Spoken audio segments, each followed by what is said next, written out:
Hello, hello. Welcome to SoDA Series Live. Hey, Tom. Hey, Kristen.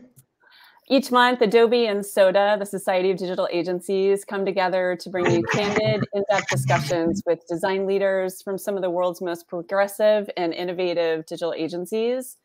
Our goal with these is to really help keep you informed of some of the key topics and trends helping to shape and influence the design community and give you a glimpse into what's top of mind for these creative leaders, as well as invite you in to be a part of those discussions. So thank you so much, everyone who's here with us today. We're happy to have you. I'm Kristen Bell from the Strategic Development team here at Adobe, and I'm joined by Tom Beck, Executive Director of SoDA. Hey, Tom. It's good to see you again. It was great seeing you last week. I know. It was fun to be together. Nice to be together in person for once. Yeah. We were in San Francisco for a few meetings together, so it was really awesome. It's been a while. So Tom, for those who maybe are not familiar with SoDA, if you would just take a minute to tell our audience a little bit about your organization and the mission and what you guys are focused on. Yeah, sure thing. Hi again. Thanks everyone for being here. I'm Tom Beck, Executive Director of SoDA. SoDA is a member-based organization for the founders and owners, or founders and leadership teams of digital design studios. We started in 2007. And really with the primary mission of helping these leadership teams create the best companies that they can.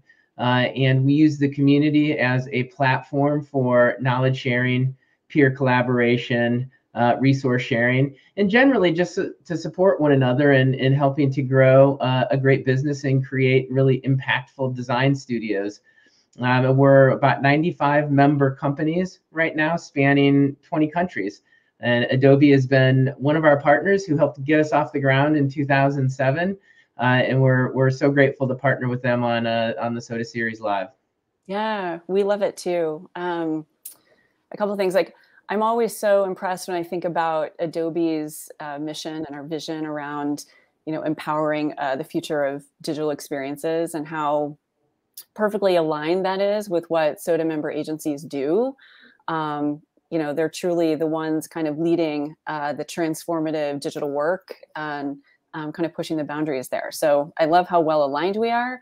And I also love watching your community just support and encourage each other. It's really moving. So love being a part of it. Really appreciate the partnership over the years and super excited to do SoDA Series Live with you guys. So thank you. So to start things off, we'd love to introduce Talon Wadsworth, Principal Designer here at Adobe. And hey, Talon. Hey, Kristen. Hey, Tom. Hey, Talon. A big advocate in the design industry and community. I'm sure many of you are familiar with his name. And Talon, it's just a joy collaborating with you on this project as well. I know I've said it before, but your passion for your craft really kind of shines through in these conversations. Thanks so much, Kristen. What better job for a designer than to be able to go into work every day, talk about design, think about design, and talk to other really talented people, and then create tools for them. I mean, right. It's a really amazing gig. Right. So happy to be a part of it. Love it. Perfect match. So Tom, do you want to do the honors of introducing our guests from MONOGRID today? Yeah, absolutely. So I'm thrilled to introduce today the founding team from MONOGRID, David Hartono and Francesco Bernabei.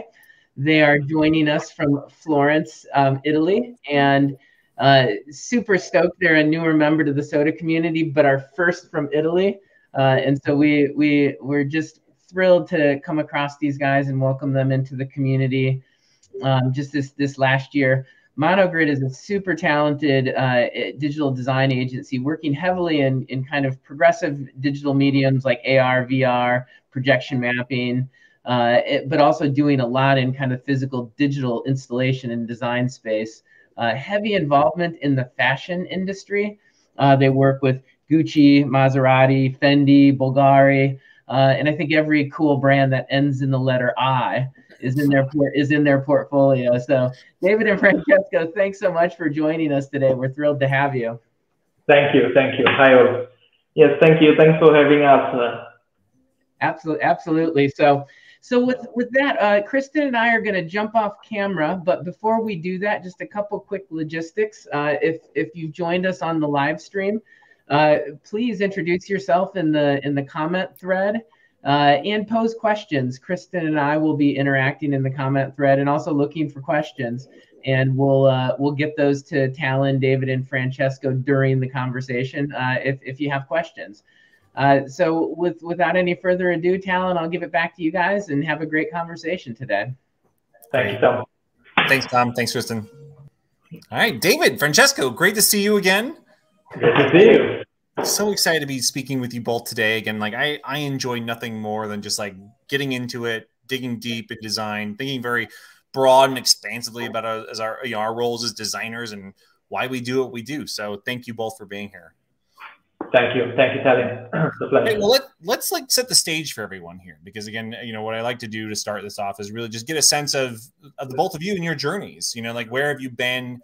What brought you to starting MONOGRID? So why don't we kind of start there? So give us a little background here. I know that you both mentioned that you met working together at Unit 9, another digital agency.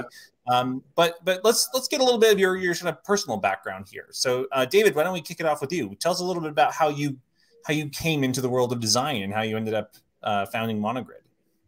Actually, for me, everything started in London when I was visiting the installation at Tate Modern by Olafur Eliasson. Then I really liked how installation can transform a physical space into new identity. So from there, I studied in the Netherlands. I studied digital installation. So really how digital can transform existing physical space and giving a new identity and a new capability, and give the audience a new experience in the existing physical space. That's how everything started. And then I started working at Unit 9, and where I met Francesco, luckily. And then after that, we both decided to start MONOGRID to express ourselves better. Yeah. Wow, I am so jealous. I have only ever seen Olafur Eliasson's work in books. I've never been in the physical space experiencing them. So very jealous of that. But there's something really interesting there. I mean, we might come back to this later, but I just want to throw this out there. Recently, I listened to an interview, and the interview he was talking about how human intelligence, we sort of only think about it as we sort of think about it only as the mind, that the mind and our sight are kind of like the main drivers of our intelligence. But there's more and more of this picture growing of the influence of our whole body when it comes to intelligence, and all of our senses sort of coming together, that sometimes we kind of discount all these other things because sight is our primary sort of window into the world, but we're ambiently sort of picking up all this information. And I just sort of love you're saying that about the impact of experiences within a physical space, and I think we'll come back to that as a topic, but I just wanted to highlight that because I think it was so interesting as you started to sort of describe that experience, that formative experience, and that sort of guiding and leading your work and how it can have an impact on people. So really, really fascinating. Well, cool. Well, we'll put a pin in that. Sorry, I just jumped off the deep end right there for a minute, but I just, was so kind of inspired by that sort of, entry point. So Francesco, tell us a little bit about your journey. How did you end up in this space and being excited about and interested in things that you do at MONOGRID? I started as a photographer. I studied photography in Rome for a few years, and then I moved to London, where I started working as a photographer, especially in the fashion industry. And then randomly, I met Unit 9. I joined the team, and is where I met David a couple of years later, because I started in London. He was opening the Italian branch of Unit 9. Then I come back in Italy, so we met physically here, where actually I'm from Florence as well. And then for me, it was interesting to use technology in order to enhance and expand the possibilities of design and communication in general. So I was starting from photography, which is one of the basic arts, right? So discovering that the technology can expand the possibility of visual and graphic and photographic piece of content was amazing for me. David and our third partner were more on the coding and digital part. So it was a nice mix, because I was bringing more the content and visual and fashion style. They were bringing the interactivity, the technology. So that mesh up and the mix that comes out allow us to found MONOGRID after a few years, and now we are here. So it was a great journey. That's really amazing. What kind of work were you doing? So tell us just a little bit more about Unit 9. What kind of work were you doing? And when you both met each other there working together at Unit 9, what were the projects like? What kind of work were you doing at the time? Yeah. Yeah, it was. They were mostly digital projects. So I started at Unit 9 at the boom of a Flash website. Yeah. So that was like amazing. A lot of new interaction was possible with Flash, webcam interaction, voice interaction. So for me, it was amazing actually. Kind of we were doing things that in the web was not possible before. People were used to use only mouse and a keyboard as an interactive device, but then suddenly you can use webcam, social connect, and voice. That was amazing. We were mostly digital projects. Yeah, I start as an assistant director. There's some more on a creative side, a bit more agnostic compared to David, maybe because he was more focusing on, again, the coding and the digital part. I was more focusing on the creative side. But then again, was the time where technology, the web experiences were booming. So for us was really a far west, a new canvas where we can apply our creativity in order to create every time something new. It was really nice because we end up collaborating from the beginning, and it's 10 years ago, maybe more than 10 years ago, and watching back that kind of experiences, that kind of technology is amazing. Where we are now in terms of storytelling using the digital design. Well, I feel like Flash is going to be such a through line, and often is when I'm talking with a lot of the SoDA agencies, where a lot of designers had formative experiences, using a tool like Flash. That, as you were saying, David, that brought together, motion, animation, interaction, both with the camera and with voice, and really opened the door to designers really expressing something digitally. That, again, was like, the web is so limited at the time that Flash really came upon the scene. And really, again, that was one of my formative experiences as well, was using Flash to create these storytelling interactive experiences. It really, to me, like, pushed the web forward, right, to where we are today, and a lot of digital mediums, to where we are, and really opened the door to and opened the eyes of designers to what was possible. Yeah, I think was the turning point for the creatives and designers to apply their creativity easily, because before Flash, you need to know coding properly, art-based coding, and of course it's not so easy if you don't have that mindset. With software like Flash and now other softwares, the beautiful thing is really simple. And I remember my first interactive project was actually an interactive fashion film that I did myself. And what the interactivity was really, really poor, like click the button and change the video, so the basics. But I was able to do that without knowing basically how to code properly. Yeah. So I think that was really, really a turning point for us, for the designers in general. Yeah. I mean, it gets at why I think I've enjoyed my time at Adobe so much, which is just the opportunity that tools have in enabling, new types of communication, new types of interaction. So really, really exciting stuff. Just one more minute here on the background before we hop in, because I think this ties very nicely into kind of like our next topic, which is like, what did you see as the opportunity in founding MONOGRID? Like what was the thing that got you both so excited to go off and start this new endeavor? What was do you remember any of those catalyst moments, those things where you said, we want to go and do work like this, that the work that really takes us into a new space, expands the potential of what we could be doing together as a team? You go. For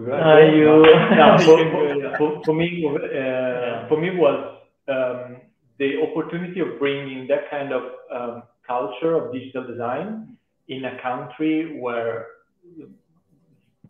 the level of using technology to do storytelling wasn't so defined at the moment compared to US, UK, etc.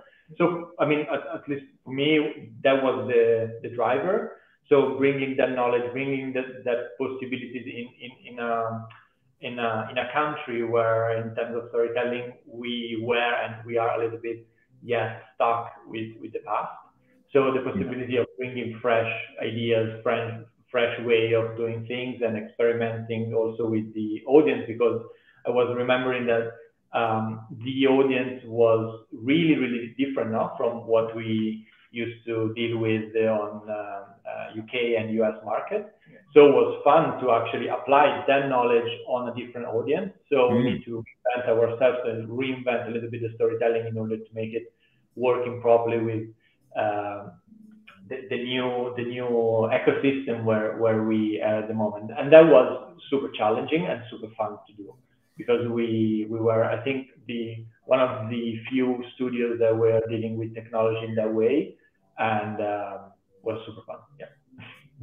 I agree with Francesco. I mean, Italy is amazing. Like, I mean, if you just hear made in Italy, it has this connotation of such a high quality product, but like physical product, but not a digital one. So I think the opportunity to collaborate, to infuse technology, latest technology, with the quality of made in Italy, and also all of those beautiful space, the old church, the old building, you know, the opportunity to do interactive things, interactive events, interactive experience in all of those spaces, I think is what drives us to create MONOGRID.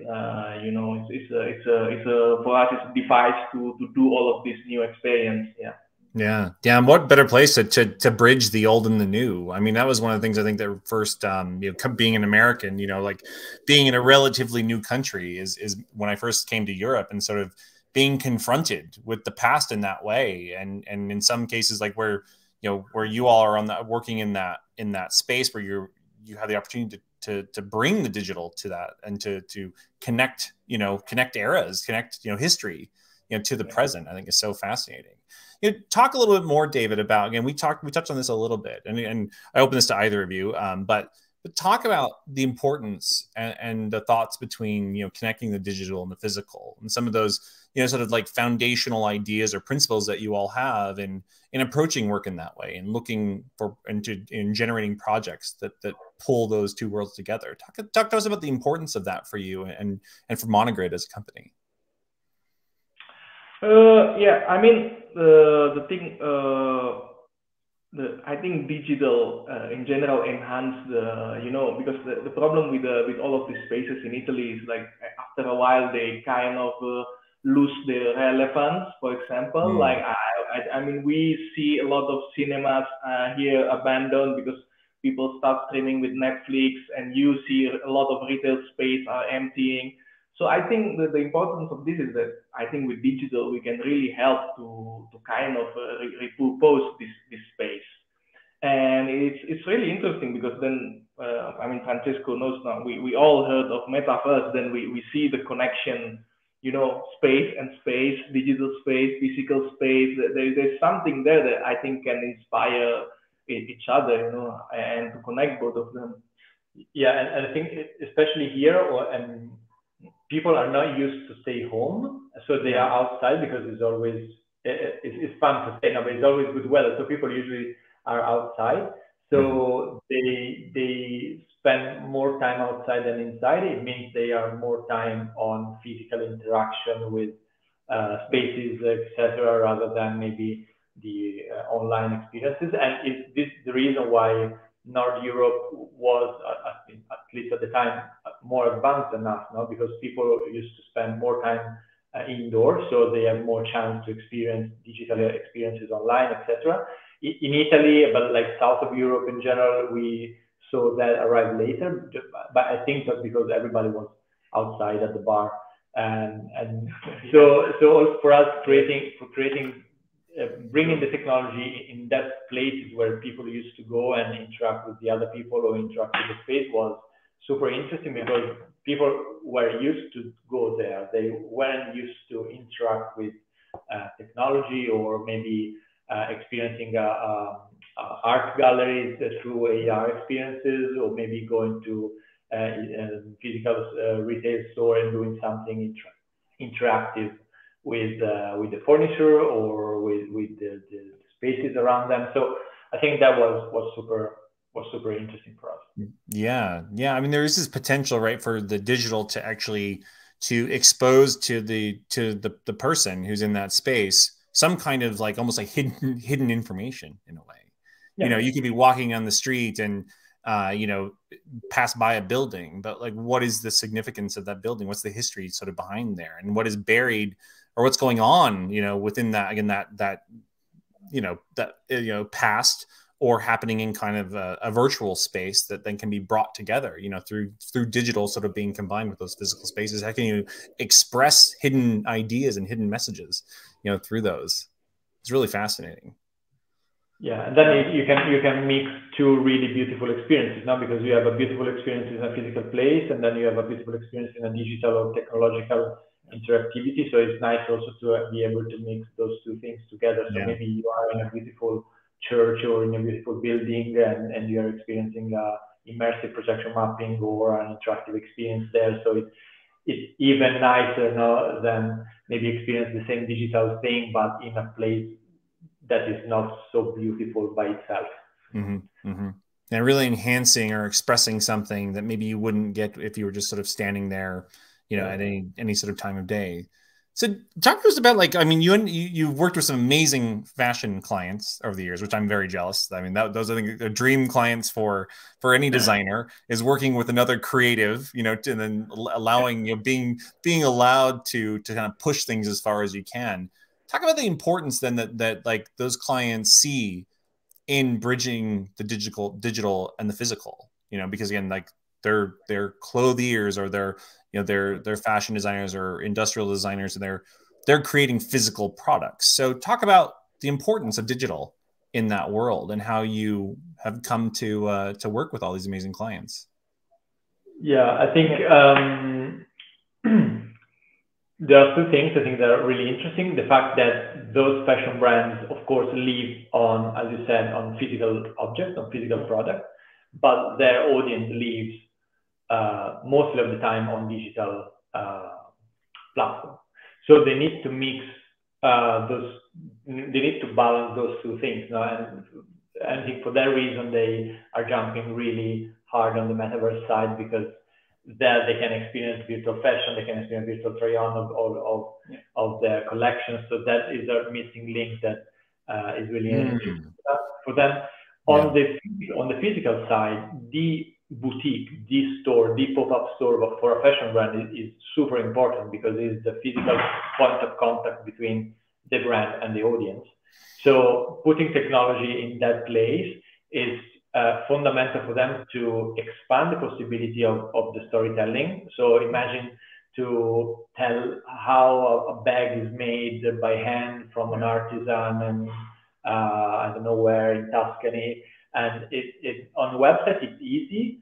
On a physical retail store, or you have a person there that tells you that story, or you need to find the right digital tool that allow people to discover that piece of information by himself. So I think for those two reasons, working with fashion brands is really interesting, because they have two purposes. One is to doing storytelling of their brand in the physical space and in the digital one.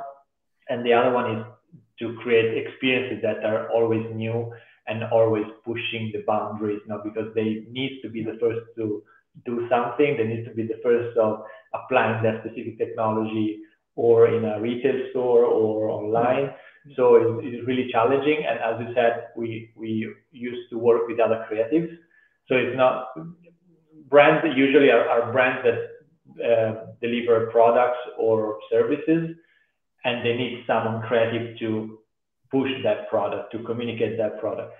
Fashion brands are making products, but they are really, really creative. So when they meet another creative, it's not a commission, but it's actually brainstorming from the first day. So it's also super fascinating. quite tiring sometimes because you know how processes are, and still super fun to do. Yeah, I mean, yeah, other creatives, when you're working with them, we can all be very exacting with our level, our bar of quality and craft. And yeah, you're right. Like, it kind of raises everybody's game, you know, when you're working with another creative like that. And, you know, it's so interesting. And as you were saying, in working as, you know, MONOGRID does to create, you know, experiences that enhance a connection, right? Because these brands are really made in the connection that they have with their customers or their audiences, right? Like brands only hang around if those people have an attachment to them, that they're attached to the story in some way, whether it be the craft or it be the artisans that are creating it or the vision of the designer, right? That's how they live and die, these brands, right? Yeah. So talk a little bit more, like, is there an example of a project that you can think of, like, that you were really, you know, something you worked on recently or something in the past that you look at and say, this was something that was, you know, is an example of like how you work to tell that story, to connect both the digital and the physical experiences of brands? Is there a project that you can share with the audience today that maybe give them a little more picture of that? Yeah, sure. We have a couple of projects. We bring a couple of projects. I would like to show this one, which is I hope you guys see my screen. Yeah. Yep.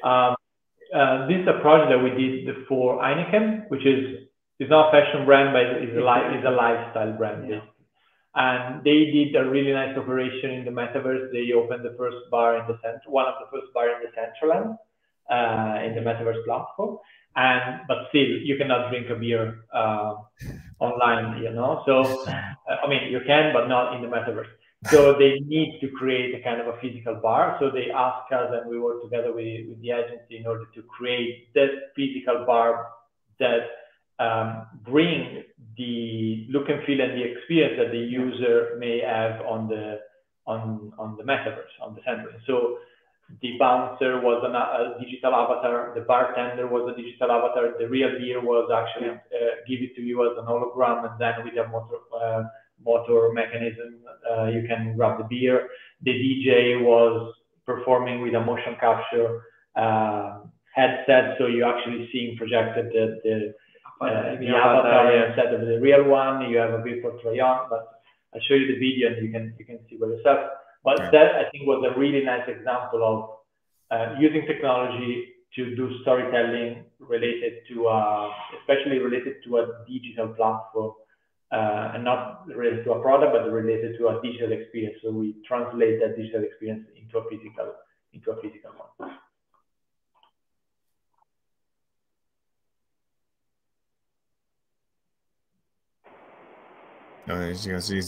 We saw some of the DJ there with the motion capture headsets. Yeah. And those virtual avatars represented. Exactly. So at the beginning, you register yourself online, you get a token, you scan the token allows you to get in, so the bouncer allows you to get in, and then you order with the same token the beer, that the beer was delivered to you as an hologram first, and then thanks to this mechanism, jump outside from the table. So we got inspired by Back to the Future. Yeah, exactly. Yeah. Back to the Future one. Totally. You get the Pepsi thing. And then the DJ was performing with this motion capture headset. You can choose your music through a web application. There was a door on the Centraland. There was a virtual try-on where you can try the virtual clothes that we bring from the Centraland experience. So we tried to use technology in order to mix as much as possible the experience, you know, from a digital, fully digital experience to a real one. Mm-hmm, mm-hmm. You know, that's such an amazing project. I wish I could have experienced it. Maybe one day I can. But I actually wanted to, I just happened to have this sitting on my desk, and forgive me a moment, but you mentioned Back to the Future.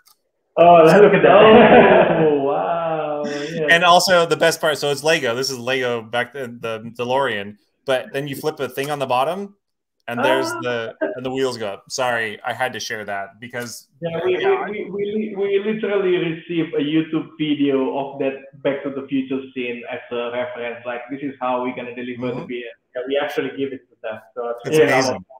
Yeah. That's so good. Yeah, it's such a formative. Like I ended up doing. I ended up working with a motion graphic designer, and we did a little talk that was all about like how we were. A lot of our work was inspired by movies. A lot of our interactive work was inspired by these formative experiences, watching, Back to the Future 2 and all these other ones. So great thing. So this is actually a really great moment because you mentioned, being inspired by movies and visions of the future, like Back to the Future 2. But there's a question actually from the audience here, really related to this. So Deandra Brown in the audience, she was really interested in the sources of inspiration. What do you draw on to create these experiences? Things like Back to the Future or other things, or is it also technology that inspires you? Like, tell us a little bit about, like, give us a little bit of a view of like what you're looking at and what you're paying attention to, as you're dreaming up these experiences. Yeah, I think for me, in general, I draw inspiration from a real life experience. Like maybe it sounds really like generic, but traveling, new things, new experience, new people, new places, because also I saw this tendency after COVID lockdown. A lot of work is actually inspired a lot by nature, for example, because there is tendency of people missing the nature part because they are close at home. So for me, then it's important also in our digital work to bring this kind of memory that the people are launching to the nature. So for me, it's usually my inspiration is from a real life experience, museum, concert.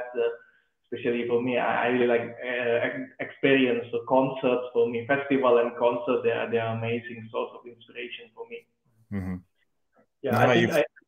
Yeah, I really like to try to translate a normal or physical experience into something digital. So it could be a piece of art, game, or something I used to do every day, and apply technology to that kind of behavior, to that kind of experience, to create something new. For example, I was fascinated by this technique that some artists or photographers use of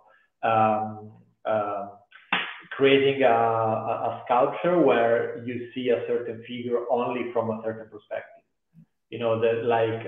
Perspective illusion, optical illusion. And there are photographers that do that, there are artists that do that.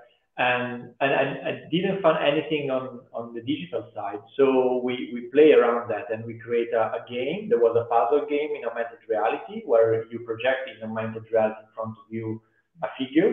And then you need to move yourself to walk around that digital figure in order to find the right perspective in order to complete the puzzle. And that was super simple in terms of interaction because you don't need to tap anything on the screen. You just need to move yourself as you do in the real artistic installation or in the real place. And that thing for me is super fascinating because people are used to do something. So everybody may be used to interact with the physical experience in that way. And then you bring that knowledge, that things that the people are used to do, thanks with technology, into a virtual or digital experience. So that is really interesting for me. Yeah, that's really interesting. And I think that one thing I've noticed in sort of all the creatives I've talked to is really that awareness and almost that like critical eye of our surroundings, the things that we're doing, whether in the physical space or in the digital space. And it's that like awareness, that sort of constant awareness and sort of critical eye, and really it's just sort of ambiently sort of being drawn in and being used as inspiration for our next project. It's that little tiny memory of that view or that space that could be the spark for that really exciting or interesting direction that you take any project. Yeah, fascinating. I mean, thinking, wouldn't be amazing to do that, but on a website, or to do that experience, but on a digital level, or would be amazing to do that kind of artistic installation, but interactive. So if you move your hand or if you touch something, something happens.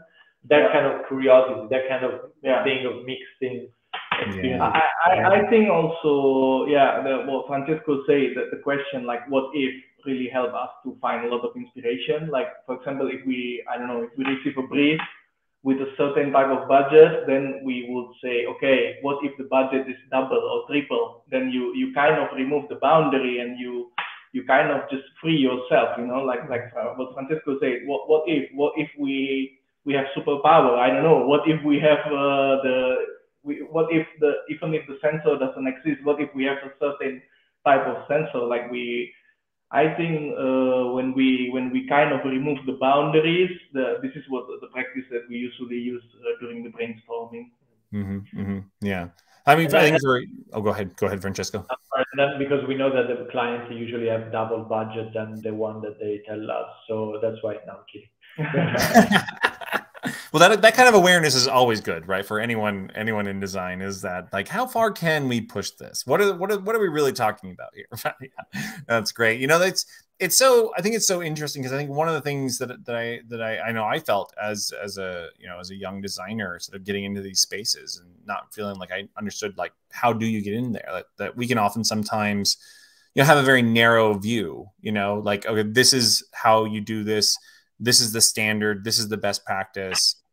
Instead of like, you know, really encouraging, you know, I remember doing this myself, like having a wider field of view, you know, like being inspired and taking inspiration from any number of places can yield like really exciting results. But you sort of have to, again, like give yourself permission to be creative in a way like that, you know? Yeah. So, I mean, kind of on that, you know, like we might have some, you know, some designers maybe just starting out in their careers. You know, if they wanted to follow a path like you both, like what kind of skills do you look for in designers who are entering into this, to, you know, in this space and connecting, you know, creating great experiences, interactive experiences, both digitally and, you know, moving into the physical world? What kind of skills or programs are helpful in getting you there?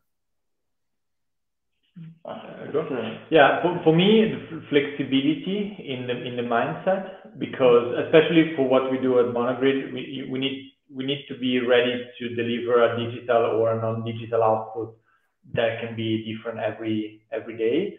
So have your eyes and your mind open to different kind of input is really fundamental, and I think softwares really help to do that, because if you know I don't want to say if you know all the software, but if you know a little bit of mostly of the softwares that we usually use every day, from Photoshop, After Effects, and Premiere, for example, I think that gives you also the flexibility in terms of thinking of applying your creativity in a different way, because you can do something static in Photoshop, but then you can animate that on After Effects. So that kind of multi possibilities, and then of course talking about 3D and augmented reality and other stuff. But knowing a little bit of that kind of software helps you also to don't be stuck with the mind with your ideas, because mostly, because I used to teach to young students,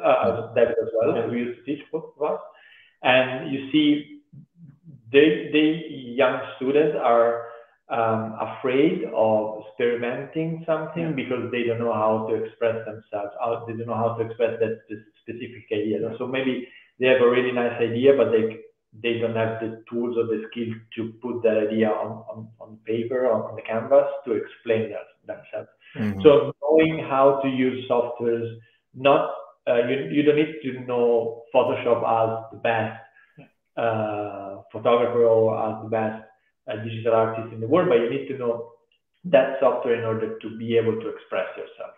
So I think that is the main skill. Also because in a team like ours, or the team in the agency, there are people focused on specific skills, but at the beginning you need to know a bit of everything in order to be able to also find your right path, because maybe you try 5 softwares and you understand that After Effects is the best for me, so I became a motion designer, or maybe you understand that XD is something for you, so you became a web designer, etc. Yeah, I agree with Francesco. It's always good to be really open-minded, like just to try everything and just try and fail many times. Like And the first idea that you have usually is not the idea, final idea. It's good to always have option B, option C. And it's always good to, me and Francisco are teaching, so I always remind my students that you are not Leonardo da Vinci anymore. If you fail, you don't need to buy a new canvas or a new paint. It's pixel.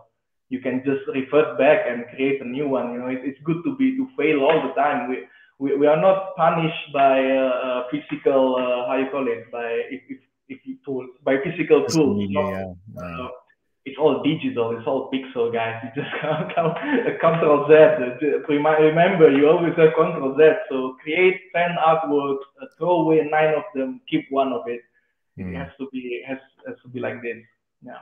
Yeah, I've always found the same thing. And I think also the thing that you mentioned, Francesco, just sometimes that awareness, right? Like you don't have to necessarily learn how to code per se, but some awareness of the potential, the possibilities, the capabilities of a certain framework or a certain platform can help you be creative and innovative within that space, right? So just having that curiosity to building that awareness. And then if you choose to have that, to go deep and have that specialization, can definitely, again, like there's a whole spectrum of things that can benefit you. And it's really that curiosity and awareness that can really start you down that path. Yeah, I like that. I have no idea how to code a line of code, but I'm a pain for the developers anyway. So it's just a matter of knowing that, you know, with that tool you can do that and don't be blocked by the non-knowledge of something, and keep pushing on the creativity, because you know that in a way you can do that. Yeah. I kind of love that kind of, it's very emblematic, at least from an outsider's perspective, in your partnership, right? You both bring something unique to the table, and then it's really in the conversation and the collaboration between you and utilizing both of your skill sets, and it's really then the sum total of the output that has exciting potential, right? And I think I found some of the best interactions here at Adobe as well, like having really amazing collaborators on the engineering side makes me a better designer and makes them, a better engineer. And the results then are better than they would have been if each of us had done it separately, Right. Yeah. In our case, we also not only collaborate with engineers, we collaborate also with carpenters, with metal smiths, and we for our installation we collaborate with all kind of people. So it's exciting actually. Yeah. We don't need to know how to do it, but knowing the possibility, the new kind of and it's also the way of pushing boundaries now for people that maybe are in a comfort zone, where a carpenter that doesn't have any knowledge of how a monitor or how a sensor works, but then you arrive and you ask them to cut the wood in a certain way so we can put the sensor that works in that way, so they understand that. And the funny thing, especially in Italy, where the artisan and the carpenter are really arty in a way, because they get excited now when they need to do something new, and when they need maybe to push a little bit the boundaries and go out of the comfort zone in order to create something new. It's really fascinating, because maybe you find a really old guy specializing in metal polishing, and then you put a sensor behind that thing and you cut the thing in a certain way so you can do the interactivity. So it's really fun. Exciting. I mean, I think, craftsmen, right? Great craftsmen, like the thing that drives them is when new possibilities open up to them to really grow and expand what they're capable of. So that's really exciting. So, I'm asking a lot of questions, but I wanted to remind give a shout out to the audience. If you have any questions for, David or for Francesco, please put them in the chat, and Kristen and Tom are in there, and they'll funnel that right to us, and we'll get it out there. Deandra, thank you for your question earlier. But I think on this part, and we're kind of touching right on it, right, coming right up against it. I wanted to talk a little bit about the role that R&D plays. Like when you go, to a craftsman with an idea, you're not going to nail it the first time out of the gate. So tell us a little bit about the role that R&D plays in the process there at MONOGRID, and what are some of the things that you do to develop that as a mindset, as part of your practice.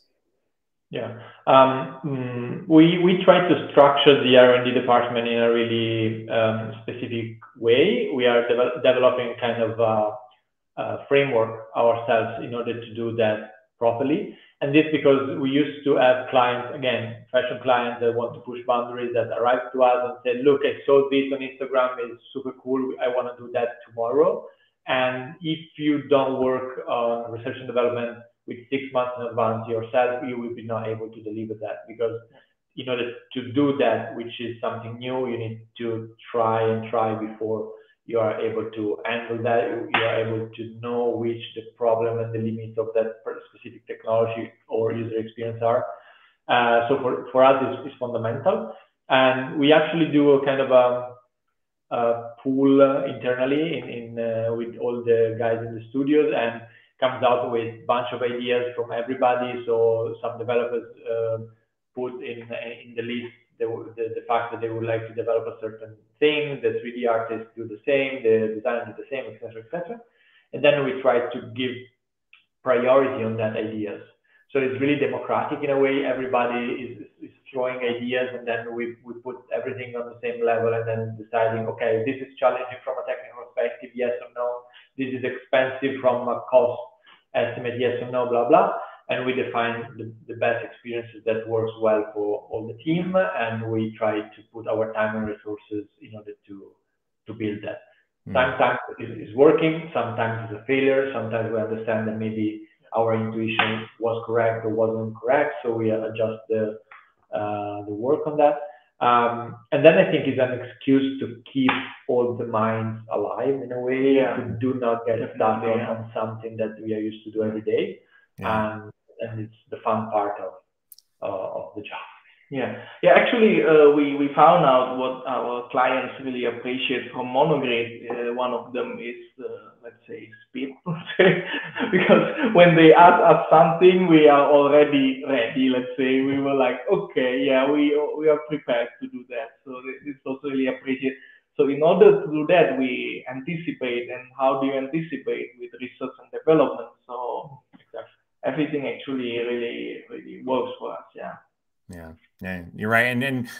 And creating a deliberate process or deliberate space for R&D to happen, as you're saying, David, really can help then accelerate work in the long run. Like when you have familiarity, with the concepts of the technology or the ideas in how something might work, and you've tested them out and maybe you even pushed them farther than you thought you would go, that means the next project in the door can take advantage of that. And that is a benefit. But it takes planning, right? And I think that's one kind of aspect of all of this that I love talking with the SoDA leaders and the creative leaders and owners of these agencies, because like there is a reality that like you need, like the work is great, but you want to create the space for great work to happen. And it takes thinking about things like R&D and the role that it will play and how it benefits you in the long run.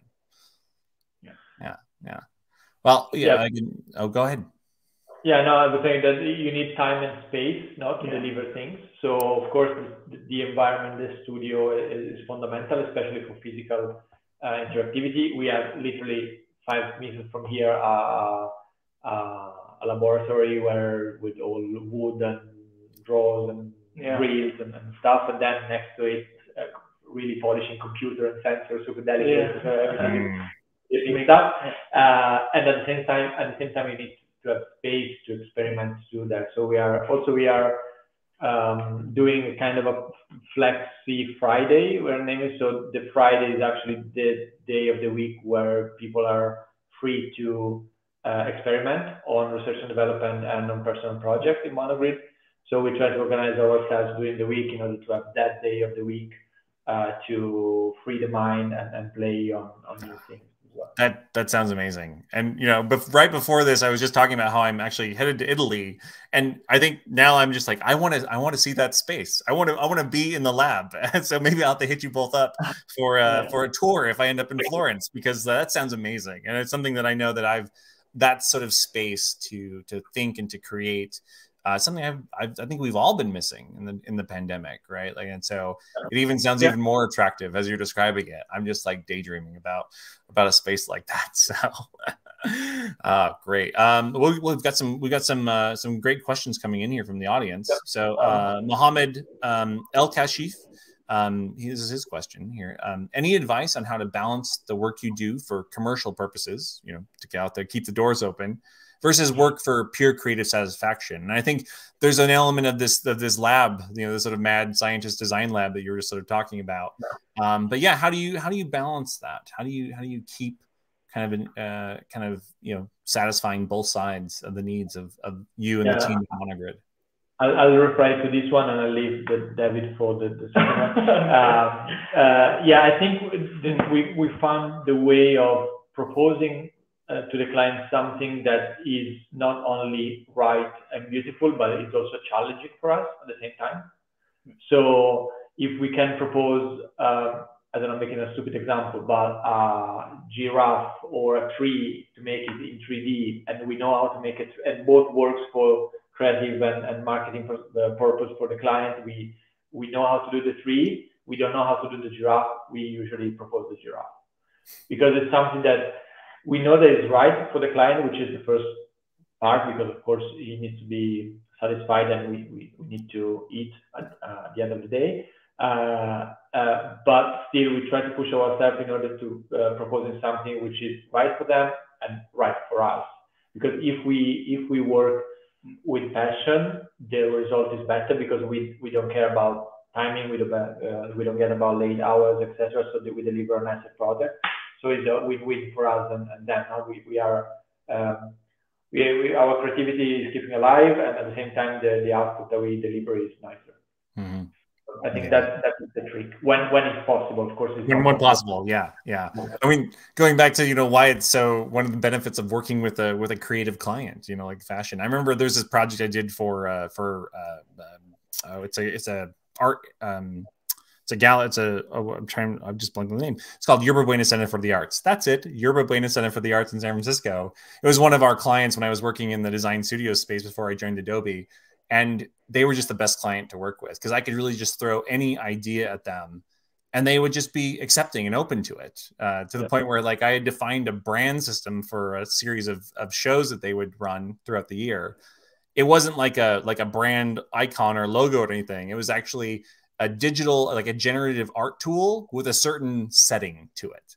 So I would say the brand is when you're doing this theme, you take the digital generative drawing tool and you put in these parameters, and then you just like go wild. And, you know, it was something that really pushed me and the concept of brand and what that means as a designer, and really, like, they were accepting and helped kind of push them and push their brand forward and be in that space where people would, you know, be interested and excited and enticed by what they were doing, you know? So yeah, those are the best opportunities right there when you have that opportunity with the clients, you know? So we got a great question here from Bruna, Bruna Dijau, and I probably pronounced that horribly. I'm so sorry, Bruna. How do you see the use of technology enhancing human connection? Right. So MONOGRID is a group. This is very difficult and tricky question, but yeah, that's a great one. I think it's one that we're all interested and concerned with right now. I think technology now is actually focusing only in enhancing only the quantity of human connection. I think it's missing. Technology, I think, should be enhancing the quality of human connection. Yeah. This is what I think, you know, because what I mean by quantity is, you know, you got a lot of WhatsApp message, you got lots of WhatsApp vocal message, audio message, you know, it's the quantity. But the quantity, it's becoming very easy to communicate and to connect with other humans. But the quality of the human connection, I think it's that didn't improve in the last few years. So I think the use of technology should improve the quality, or should encourage the human connection. For example, I think we become very isolated also for this. Yeah. So in our events, let's say in our event, live event, or also even in our digital campaign, we encourage actually human, like also physical human connection, people to come to an event, people to interact in the event. So I think it has to go more into this direction.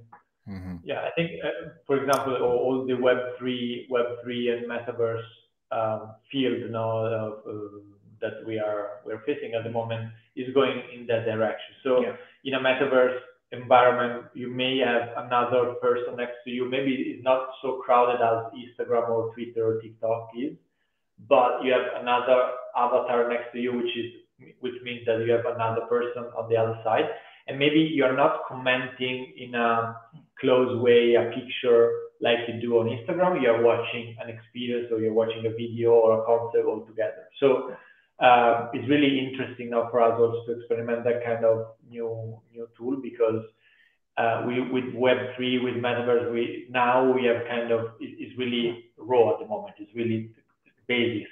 But you have a social network, a really big social network, where the main purpose is to interact on experiences rather than on static piece of content like text, video, or images, right? So that's super fun. That's super challenging, and I think is the future. And in the interactive installation is something it's easiest, because you are next to a physical person and you are experiencing a digital output altogether. And I really love how you frame that, you know, David, like quality over quantity. And I think it's such an important sort of point, because I think designers have such a role to play, because, you know, you could say that the drive towards quantity over all else is really driven by business, right, in a lot of ways. And if we sort of let business define the terms of, you know, interaction and technology, you know, between humans, right? If we let them define the terms of that, they're always going to trend towards quantity. The more people doing more things within that space, but, you know, just, you know, thoughtful, engaged, passionate designers like yourselves really thinking very deeply about what it means to build meaningful interaction and engagement between other people, whether that be in a physical or digital space, means that we can maybe make something that has a chance, right, to have a little bit more of a positive outcome, right? Other than just like, let's go see how many number of likes this can get, you know?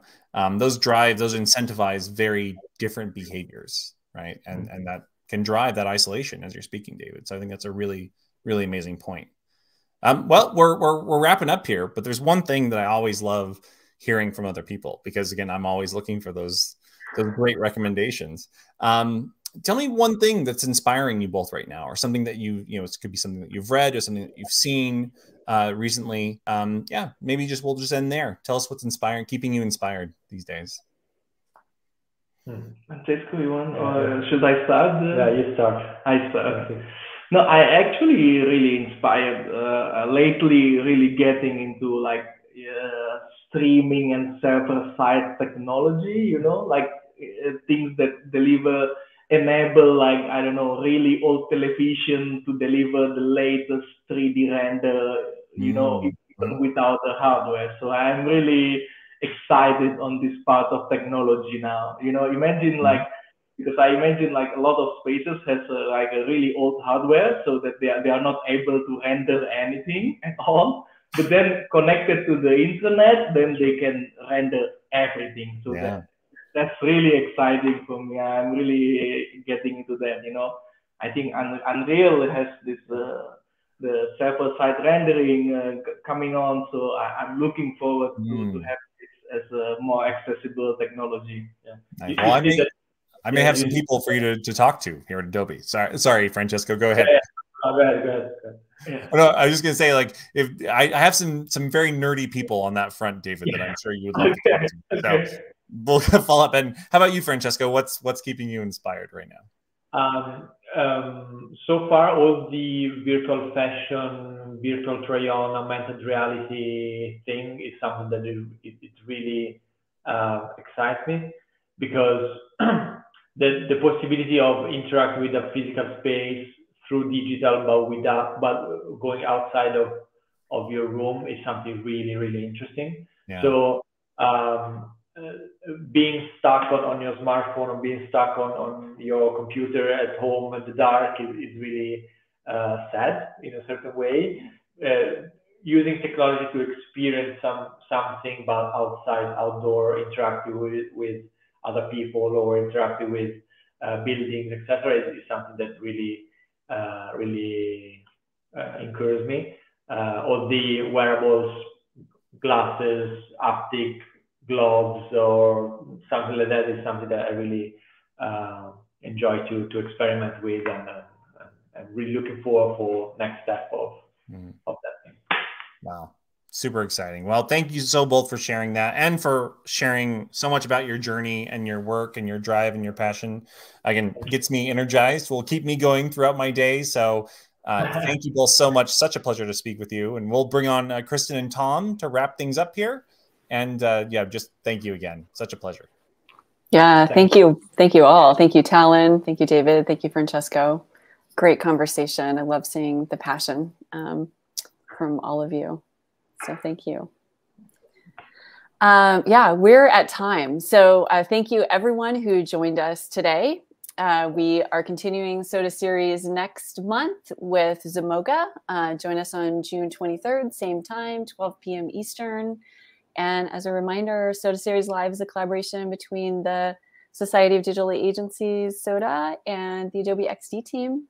You can access any of the previous sessions here in our Creative Cloud LinkedIn video archives or on sodaspeaks.com. Thank you, everyone, for joining. Thank you, Tom, for your partnership. Thanks, everyone. Have a great day. We'll see you.